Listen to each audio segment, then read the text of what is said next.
Tai kaip pasitraukimo atveju bus paskaičiuojama suma ir kiek tų pensijos taškų prie valstybinės pensijos man prisidės, jeigu nuspręsiu iš antros pakopos pasitraukti.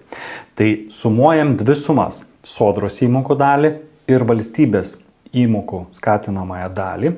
Ir tie pinigai grįš atgal į valstybinės pensijos krepšelį. Ši suma bus perskaičiuota į valstybinės sodros papildomus taškus prie jūsų bazinės pensijos. Vadinasi, už kiekvienus 2206 eurus su centais jums bus priskaičiuotas papildomai vienas taškas.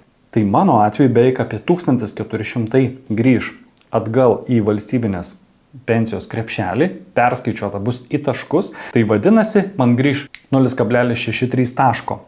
Šiuo metu taško vertė yra 7,16 eurų.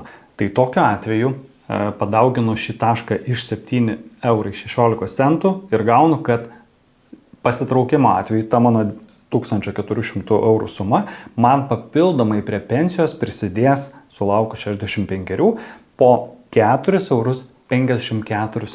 eurus. Turbūt įdomu, kiek metų reikia išgyventi sulaukus pensijos, kad tą 1400 eurų sumą aš atsiimčiau. Tai paskaičiavau ir gavau, kad man ta suma grįž per daugiau nei 25,5 metų. Vadinasi, jeigu 65 išeiname pensiją, tai dar bent jau 25,5 metus gyvenant mes pilnai atsimsim tą sumą. Jeigu gyvensim ilgiau, tai tikrai labai apsimoka.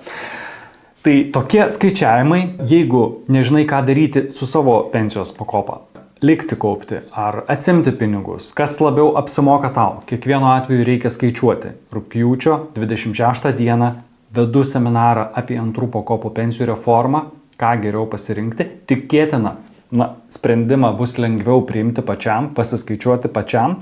Ir žinoma, sek šitą kanalą, nes jame taip pat dalinsiuos informacijos daugiau apie antras pakopas ir jų pokyčius.